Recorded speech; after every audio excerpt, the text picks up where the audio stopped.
বাজার যাইয়া দেখি নদী ভাঙতাছে,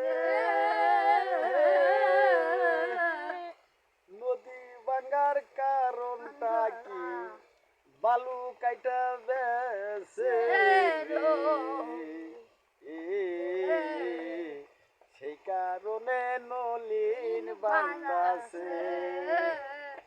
আরে নলিন যদি ভাঙ্গা যায় গো ঢাকার শহর তলাইয়া যাবে, তখন কিন্তু বাংলাদেশে অভাব পড়ে যাবে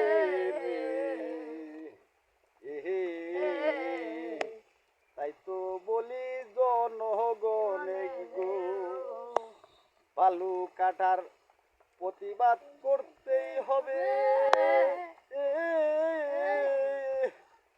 বালু কাটার প্রতিবাদ যদি না করো